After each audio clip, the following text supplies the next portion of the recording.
저는 초등학교 4학년 때까지 전기가 들어오지 않는 섬에서 살았습니다.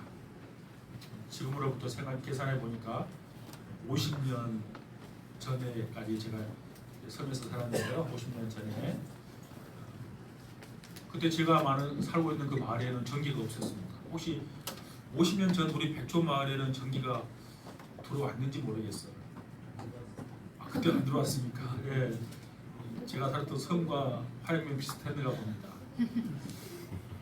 근데 제가 이제 여수로 이사를 나오고 얼마 있지 않아서 전기가 들어왔어요.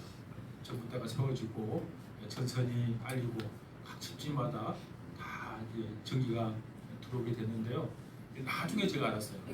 고등학교 되니까 시골에서 이제 초등학교 때 4학년 때까지 같이 다녔던 친구들을 학교에서 만났는데요. 그때 그 이야기를 무용담처럼 이야기하는 거예요. 이게 이제 창피한 거죠. 뭔 창피한가 하면 전기가 각 집집마다 들어왔는데 한 번도 전기를 만져본 적이 없으니까 두꺼비 집에 전원을 딱 내려놨는데 공사를 하고 그걸 올려야지 전기가 들어오잖아요. 그 올릴 줄은 몰라가지고 전기를 켜지 못했다는 거예요. 그래서 저는 호롱불 밑에서 자랐거든요. 그러니까 전기가 들어오지 않았으니까 지금 8월달일 때 덥잖아요. 더우면 이제 저녁을 먹고 마당에 있는 그 평상, 그 대나무를 가지고 다 만들어 놓은 평상이 있었어요. 거기 가면 좀 시원하거든요. 거기서 이제 누워 있으면 불빛이 하나도 없으니까 하늘에 별이 너무 많은 거예요. 별이 막 쏟아질 것 같아요. 별이 나를 향해서 싹 쏟아진 느낌이 들었는데 깨보면 마당이 아니고 방인 거예요. 부모님들이 잠들면 이제 방으로 옮겨놨겠죠. 전기가 들어오면 딱 스위치만 켜면 새로운 세상이 열리는 거죠. 요즘은 불빛을 보니까 화랑을 못 느끼는데요. 깜깜한 칠 같은 그 섬에서 전기를 탁 켜면 엄청난 밝은 빛을 경험해보지 못한 새로운 세계를 경험하게 되는 거죠. 근데 그걸 켜지 못하니까 처음 초기에는 그렇게 하지 못했다는 거예요. 우리의 신앙생활도 마치 그와 같은 경우가 있습니다. 우리가 예수님을 믿는다고 고백하고 예배도 드리고 말씀도 듣고 기도도 하지만 성령님을 잘 몰라서 성령님의 역사와 능력을 우리의 삶 가운데 경험하지 못하고 살 경우가 있습니다.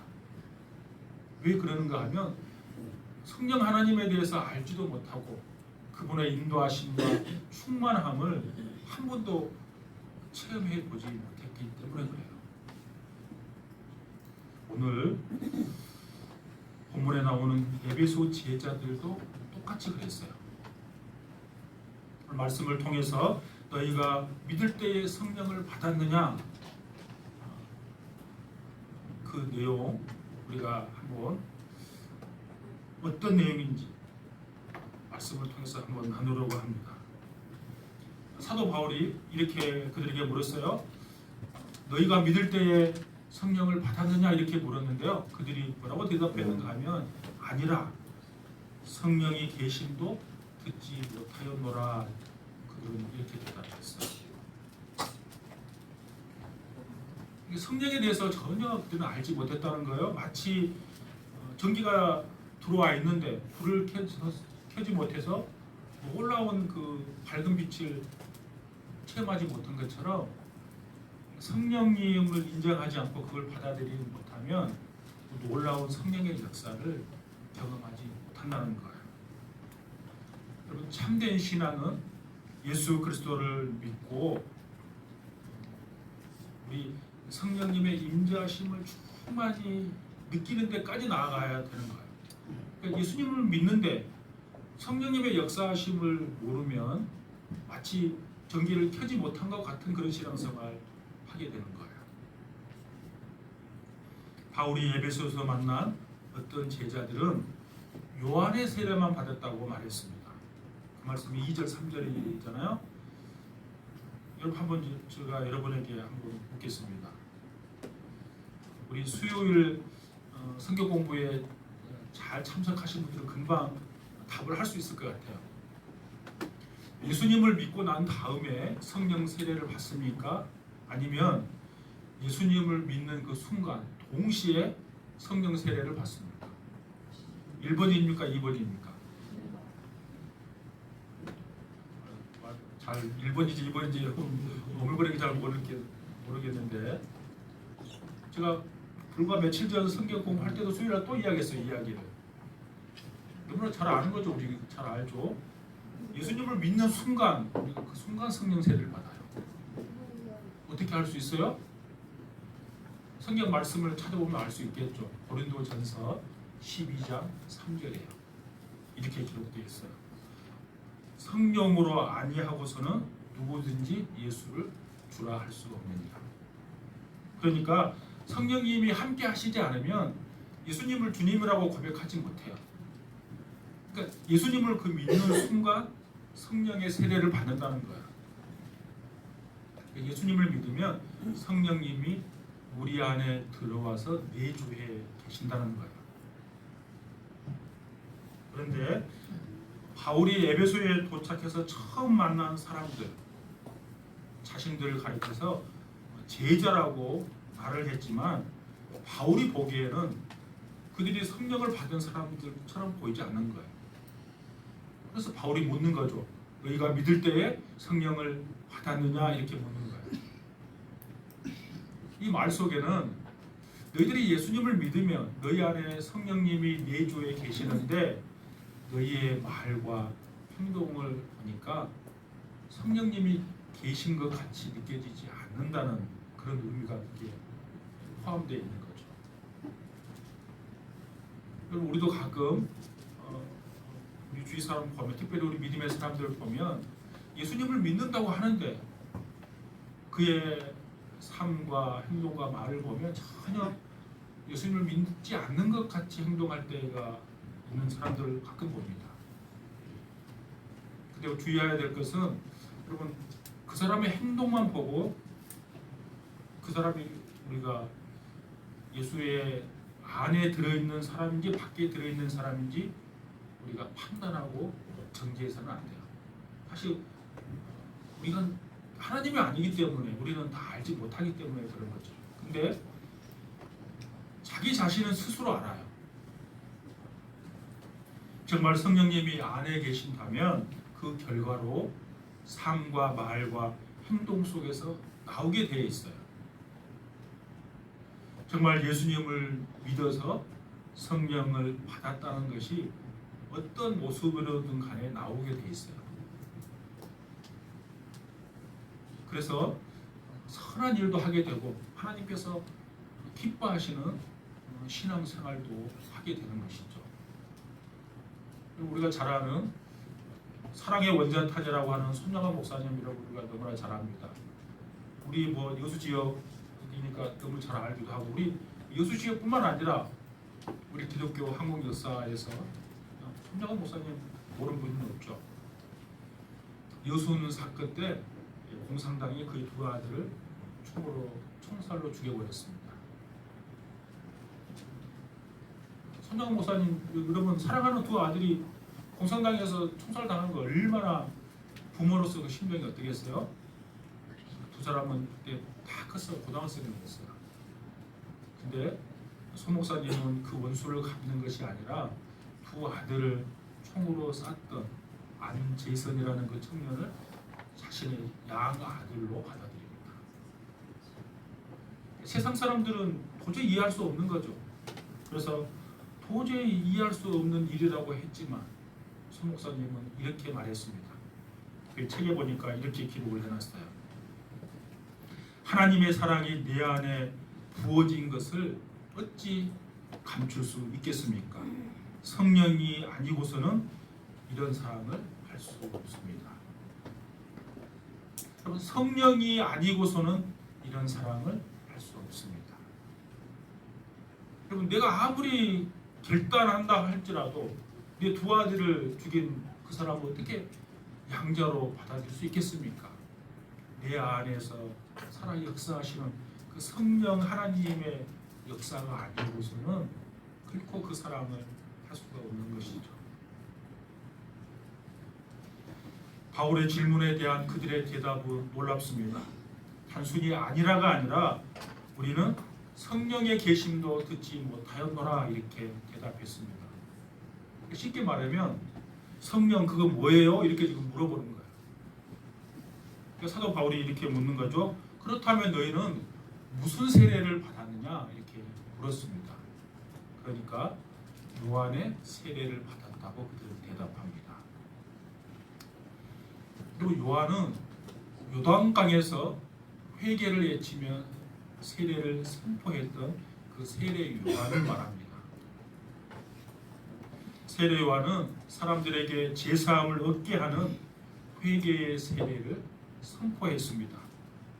그런데 정작 자기 자신은 예수님의 십자가의 죽음과 부활 그것을 통해서 온전한 복음을 알지 못하고 순교하고 맙니다. 우리가 이미 그 사도행전을 쭉 살폈으니까 세례 요한 사도행전 8장에서 살폈어요. 세례 요한이 얼마나 대단한 사람인지를 우리가 다 알잖아요. 그 사람들이 세례 요한이 세례를 베풀 때 이렇게 물었어요. 당신이 우리가 기다리는 그분, 즉 메시아죠. 메시아 그분이 맞습니까? 이렇게 물을 정도로 세례 요한이 아주 영향력 있는 사람이었죠. 예수님께서도 그에게 세례를 받았어요. 예수님 뭐라고 말씀하셨는가 하면 여자가 낳은 자 중에 가장 큰 자가 세례 요한이라고 말했어요. 세례 요한의 영향력이 컸기 때문에 그의 제자들이 엄청나게 많았습니다. 그 사도행전 8장에 제가 설교할 때 여러분 기억나십니까? 그때 그 중에 일부가 세례 요한을 떠나서 예수님의 제자로 들어간 장면을 우리가 공부했었죠. 근데 그것을 세례 요한은 알리지 않았어요. 왜냐하면 자기가 메시아가 아니고 그분이 메시아인 것을 아니까 그걸 가는 것에 대해서 전혀 알리지 않았어요. 그러니까 세례 요한을 따르는 제자들이 많았고 그가 순교한 다음에 사방으로 뿔뿔이 흩어져서 예수님을 전했어요. 근데 세례 요한과 마찬가지로 그의 제자들은 예수님의 십자가의 죽음과 부활을 알지 못했어요.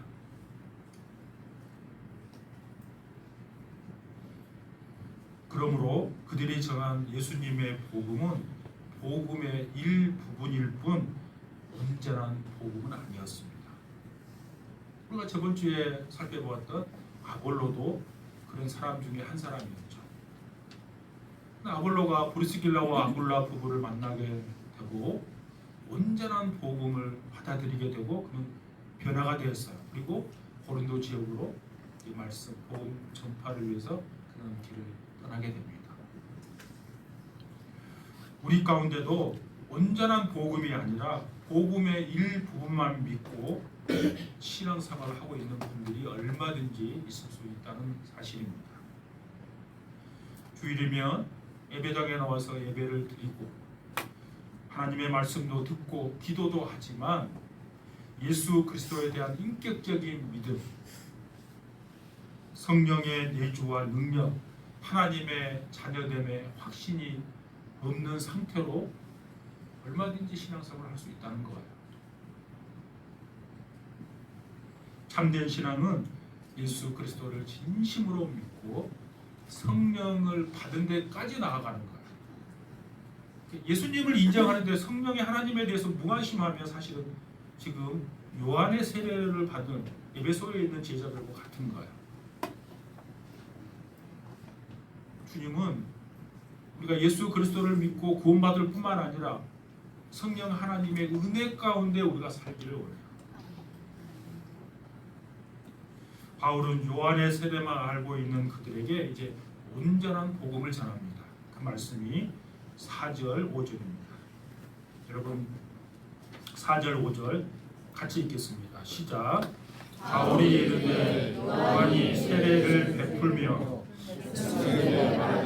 내게 오시는 이를 들었으니 이는 곧 예수라 하거늘 그들이 듣고 주의 이름으로 세례를 받으니. 아멘.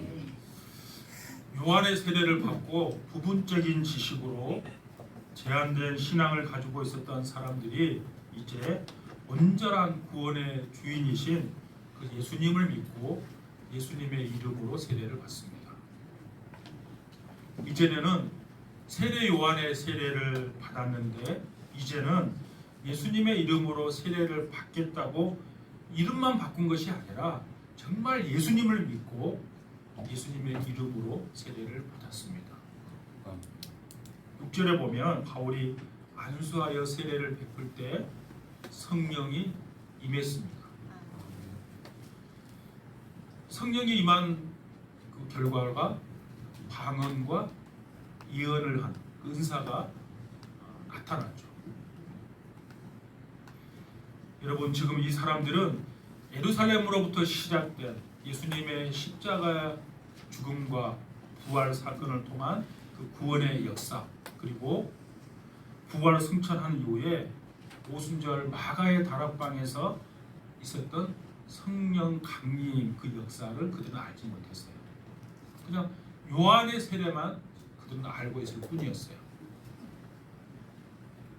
그런데 그들이 예수님을 믿고 바울이 세례를 주고 안수를 하니까 성령이 임하고 방언과 예언을 했다는 것은 이방 땅에도 그리스도의 복음이 성령을 통해서 온전히 임했다는 것을 우리에게 보여주는 거예요.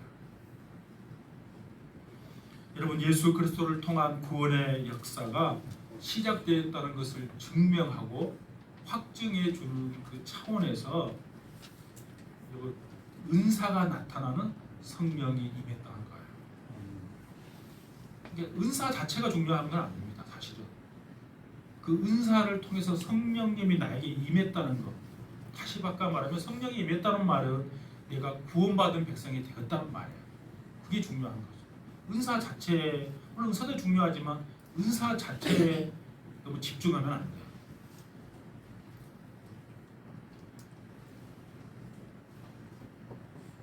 오순절 마가의 다락방에서 일어났던 그 성령 강림이 이 에베소에 있는 사람들에게도 동일하게 일어났다는 사실입니다. 성령 하나님은 동일하기 때문에 예루살렘뿐만 아니라 이방 지역에서도 얼마든지 하나님의 역사를 이루어 가실 수 있는 것이죠. 오늘 이것을 우리가 좀 한마디로 정리해보면 이런 거예요. 예수 그리스도를 나의 구주로, 나의 주인으로 믿고 그분을 영접하면 우리는 구원을 받아요.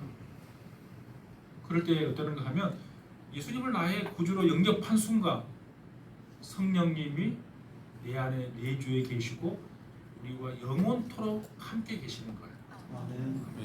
이것을 우리가 성령 세례라고 말하는 거예요. 성령님이 내 안에 내주에 계시는 그 순간 우리는 성령 세례를 받았다 이렇게 말하는 것입니다.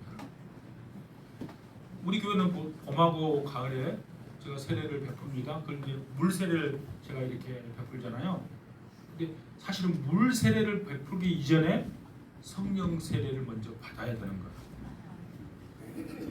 성령 세례를 받은 사람, 즉 하나님을 믿고 예수 그리스도를 나의 구주로 고백한 그 사람들을 그들에게 물 세례를 베푸는 거죠. 그러니까 공식적으로 성령 세례를 받은 사람에게 공식적으로 교회 앞에서 내가 이제 하나님의 백성이 되었다는 것을 선포하는 거죠. 그것이 물 세례예요.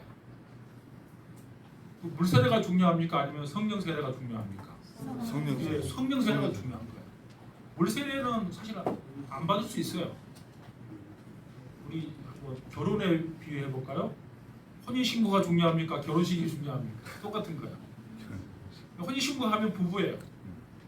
근데 혼인 신고 안 하고 결혼 신고하면 아무런 효력이 없는 거예요. 마치 그런 거예요. 성령 세례가 중요한 거죠.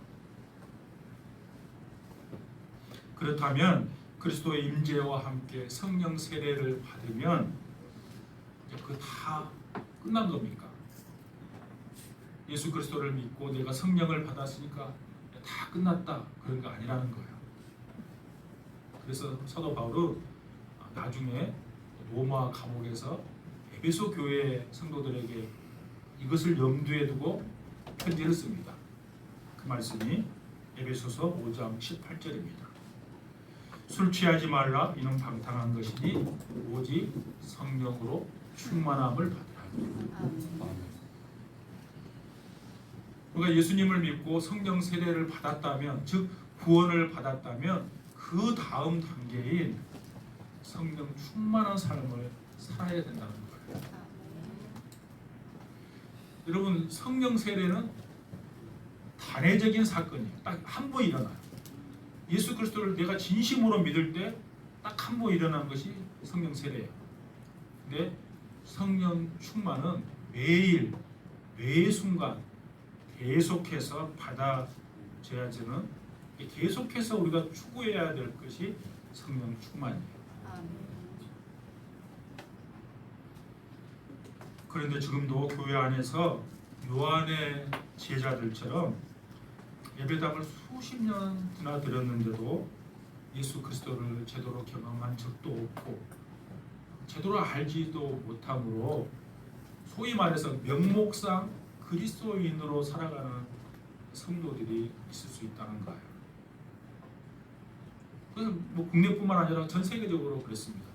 사실 예수님을 믿는다고 하는데 그냥 말로만 믿는 거죠. 정말 하나님의 능력과 역사를 전혀 경험해 본 적도 없고 그냥 나는 예수님만 믿습니다 라고 믿는 사람들이 얼마든지 있을 수 있다는 거예요. 오늘 본문에 나타난 요한의 제자들과 같은 그런 신앙생활을 하는 거죠. 여러분, 세례 요한의 역할은 바로 자기 뒤에 오시는 그분, 즉 메시아죠. 메시아의 길을 준비한 사람이었어요. 그런데 성령님이 그 길을 열어주셨어요. 이미 예수 그리스도께서 구원을 위해서 십자가에서 죽으시고 부활의 첫 열매가 되셨다는 사실을 알려주셨습니다. 그리고 이제 그분이 온전한 구원의 역사를 이끌고 계시고 이방 땅에도 복음의 빛을 밝히기 위해 에베소에 있는 제자들에게도 역사하신 것입니다. 여러분, 엄마 뱃속에서부터 우리가 신앙생활 한 사람을 모태신앙이라 그러잖아요. 모태신앙 사람도 있고 또 수십 년, 30년, 40, 50년 신앙생활 하신 분들도 있습니다. 그런데 의외로 지식적 한계에 딱 붙잡혀 있어서 예수 그리스도의 생명을 삶 가운데 누리지 못한 사람들도 있을 수 있어요. 마치 제가 시골에서 나올 때 전기가 공사해가지고 전기가 다 들어와서 스위치만 딱 키면 놀라운 새로운 세계가 열리는데 그거 켜지 못하는 것처럼 성령님은 이미 내 안에 내주어 계시는데 성령님을 인정하지도 않고 환영하지도 않고 의미도 하려고 하지도 않으면 성령의 놀라운 인도하심과 역사를 전혀 삶 가운데 경험하지 못하고 살아갈 수 있다는 말입니다. 여러분, 성령 세례는 단순한 감정이나 분위기가 아닙니다. 내면의 실질적인 변화와 삶의 방향 전환을 일으키는 하나님의 능력입니다. 성령 세례는 새로운 생명의 탄생입니다. 이 성령이 임했다는 것은 단순히 종교적 체험을 넘어서 새로운 피조물로 거듭나는 사건입니다. 왜냐하면 성령은 하나님이시기 때문에 그래요. 그 체험하면 새로운 피조물로 태어나는 거예요. 그래서 사도 바울은 고린도후서 5장 17절에서 이렇게 말했어요. 누구든지 그리스도 안에 있으면 새로운 피조물이라. 그리스도 안에 있단 말을 이렇게 바꿀 수 있어요. 내가 성령 안에 있으면, 성령님의 인도하심을 따라 살며 내가 구원받았다면 그런 말과 똑같은 말이에요. 그러니까 새로운 피조물이 되는 것입니다. 성령님은 단순히 우리의 위로자가 아닙니다. 우리 안에 거하시면서 하나님의 뜻을 알게 하고 죄를 깨닫게 하고 우리에게 능력을 주시고 은사를 주시는 분이십니다. 성령 세례는 단순히 외적인 이정만 아니라 내적인 거듭남, 가치관의 변화, 삶의 열매를 맺는 출발이 되는 것입니다. 혹시 우리 중에도 여전히 요한의 세례의 수준에 머물러 있는 성도들이 혹시 있지는 않습니까? 예배당에 나와서 하나님 앞에 예배를 드리는데 하나님이 실제로 느껴지지도 않고, 내가 기도를 하는데도 내 삶에 변화가 없고, 말씀을 들은데도 그 말씀이 내 영적 양식으로 느껴지지도 않는 그런 상태라면 성령 충만을 사모하십시오. 우리는 이미 예수님을 믿을 때 성령님은 우리 안에 내주에 계세요. 우리에게 필요한 것은 뭔가 하면 성령 충만이에요. 성령 충만은 그러면 어떻게 받습니까? 세 가지 성령 충만 받는 방법. 간절히 기도하는 거예요. 하나님의 말씀을, 하나님 말씀이 없으면 죽을 것 같이 그 말씀을 사모하는 거예요. 그리고 죄를 멀리하는 거예요. 이 세 가지가 있어야 성령 충만함을 받을 수 있어요. 밋밋한 그냥 명목상 그리스도인으로 나 교회 다닌다 이렇게 신앙생활 여러분 하실랍니까? 아니면 성령 하나님의 능력 가운데 정말 저 사람 보니까 하나님이 계신 것, 살아 계신 것 같아 이렇게 느끼면서 여러분 신앙생활 하고 싶으십니까? 성령 충만함을 구해야 합니다. 간절한 마음으로 여러분 기도할 수 있기를 원합니다. 한번 제가 언젠가 말했잖아요. 저는 20대 후반쯤에 성령 체험을 했는데요. 전 중학교 때부터 신앙생활을 했어요. 근데 그때는 뭐 성령 잘 몰랐어요. 근데 그냥 친구들이 좋아서 따라다니고 교회 나가고 부모님 비유 맞춰드리려고 교회 나가고 뭐 그 정도 신앙생활을 했어요. 근데 20대 중반에 성령 강력하게 저한테 임한 그 성령님을 경험했는데 어떻게 기도했는가 하면 여러분 그 안에 창자가 있잖아요. 창자가 끊어질 것 같은 느낌이 들 정도로 여러분 기도해본 경험이 있습니까? 그러니까 하나님이 이 시간 나를 만나주지 않으면 내가 죽을 것 같은 각오하고 기도하는 거예요. 그럼 그렇게 기도하잖아요. 이 안에 창자가 마비가 올 정도로 끊어지려고 해요. 그 정도로 하나님을 간절히 찾아야 성령 역사함을 느낄 수 있어요. 제 경험은 그래요. 그냥 편리하게 신앙생활을 그 정도로 하려면 사실은 우리 인생 가운데 낭떠러지와 같은 인생의 가장 힘든 과정이 있어야 돼요. 그 과정이 없으면 우리는 그렇게 기도 안 하거든요. 그 과정을 통과하면 그게 은혜예요. 제가 생각할 때. 그때 강력하게 임한 성령의 역사가 너무 강하기 때문에 그 하나님을 제가 버릴 수 없는 거예요. 어떤 상황이 와도 그 생생하게 체험을 했기 때문에 그런 거죠.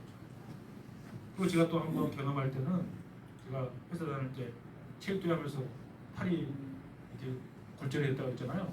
그래서 병원에 이제 입원하고 제가 운동을 좋아하니까 이제 테니스 쳤는데 이 손으로 토스를 해야 되는데 이게 토스를 못 하잖아요. 그러니까 제가 처음으로 이제 테니스장에 안 가고 성경을 읽독하게 됐어요. 성경을 그때는 좀 기도 다음에 30대 조금 초반쯤 됐을 때요. 성령 창세기부터 요한계시록까지를 다 읽을 때 얼마나 눈물을 흘렸는지 몰라요. 그러니까 제가 경험하고 두 번 경험했는데 기도할 때 20대 후반, 30대 초반 성경 읽을 때 근데 두 개 비교한다 그러면 더 강력하게 내 마음에 자리 잡은 것은 성경을 읽을 때였어요. 이 성경은 하나님의 살아있는 말씀이기 때문에 성경을 통해서 하나님의 체험하는 것은 어떠한 것도 바꿀 수 없는 놀라운 강력한 힘이 있어요. 그 체험을 하셔야 돼요. 기도를 통해서 하나님의 말씀을 통해서 또 그리고 성령님은 인격적인 하나님이기 때문에 죄가 있으면 그곳에 역사하잖아요. 죄를 멀리하시라.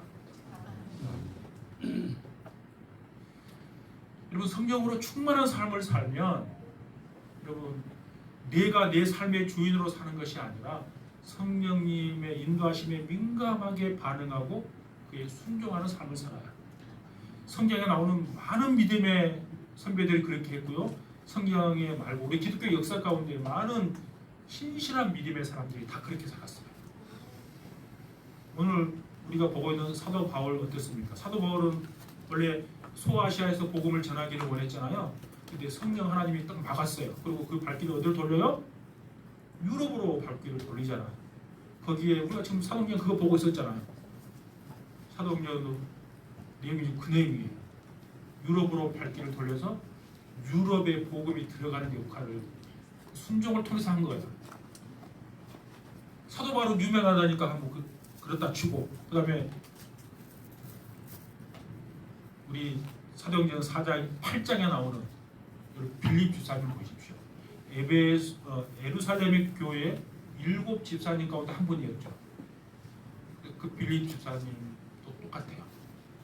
성령님이 이렇게 말씀합니다. 성령님이 집사님에게 이렇게 말합니다. 사도행전 8장 26절. 성령께서 말씀하시기를 일어나서 남쪽으로 향하여 예루살렘에서 가서로 내려가는 길까지 가라. 이렇게 말합니다. 여러분, 가사는 제가 사도행전 8장 강의 때 말씀드렸잖아요. 가사는 지금 가자 지구를 말하는 거예요. 이스라엘 전쟁에서 사람들 많이 죽어가는 데 있잖아요. 뉴스에 계속 나오는데 그곳이에요. 지금은 사람들이 사는 곳이지만 2000년 전 이 편지, 이 성경에 쓰일 때는 2000년 전에는 그곳은 광야였어요. 광야. 사람이 아무도 안 사는 곳이었어요. 생각해 보세요. 빌립 집사님 우리가 아는 것처럼 사마리아 지역에서 복음을 전하니까 놀라운 부흥의 역사가 일어났어요. 근데 성령 하나님께서 사마리아 지역에 복음을 전할 때 부흥의 역사가 일어났는데 그 수도파고 사람이 한 명도 없는 광야로 가라 그러는데 그걸 순종하기가 쉽지 않죠. 근데 이성으로 이해가 되지 않잖아요. 왜 이 사람들이 부흥의 역사가 일어나는데 사람이 한 명도 없는 곳으로 나를 가라고 할까? 근데 놀랍게도 빌립은 성령의 사람이었기 때문에 즉시 순종합니다. 제가 사도행전 8장에 강의할 때 순종은 즉시 순종할 때 그것이 순종이다 그랬죠. 아니 빌립 집사님이 즉시 순종하지 않았다면 어떻게 됐을까요? 지금 그때 누가 내려가고 있어요? 자기 고향으로 에티오피아의 네시가 말을 타고 내려가고 있었어요. 근데 즉시 순종하지 않았다면 에티오피아 네시를 만날 수 없는 거죠. 그러면 하나님의 역사가 일어나지 않는다. 에티오피아 네시에게 이사야 말씀을 풀어서 설명해주고 예수님을 전하고 세례를 베풉니다. 근데 빌립 집사님을 통해서 한 나라의 복음의 통로가 되게 하셔서 그곳에 복음이 들어가게 하신 것이죠. 성령의 사람은 늘 성령에 민감합니다. 그리고 말씀하시면 즉시 순종하는 겁니다. 여러분 우리가 이해된 것만 믿고 늘 신앙생활을 하잖아요.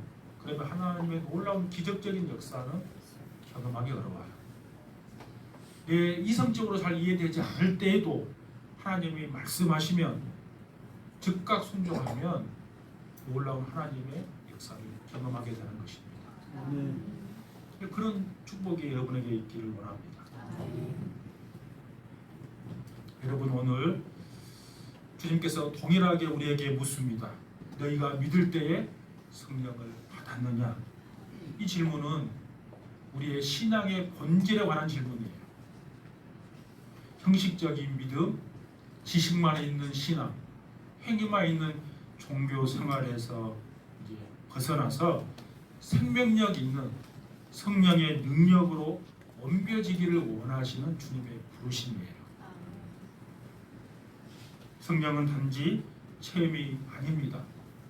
성령은 살아계신 하나님이시고 하나님이 우리와 함께 하시는 임마누엘의 확증입니다. 성령은 하나님이시기 때문에 그래요. 이제 더 이상 머리로만 아는 신앙에 머물지 않기를 원합니다. 성령님을 사모하십시오. 성령 충만함을 구하십시오. 그리고 그 복음의 능력으로 살아가십시오.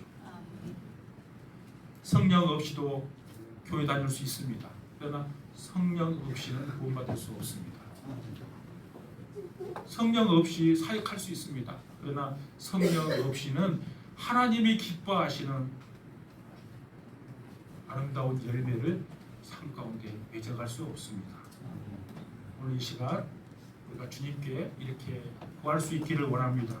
주님, 내 안에 성령으로 충만하게 임하여 주시옵소서. 성령 충만함을 사모하는 자에게 주님께서 기쁘게 응답해 주실 줄로 믿습니다. 너희가 성령을 받았느냐, 믿을 때 성령을 받았느냐, 이 물음에 담대하게 아멘으로 대답하는 저와 여러분 될 수 있기를 축복합니다.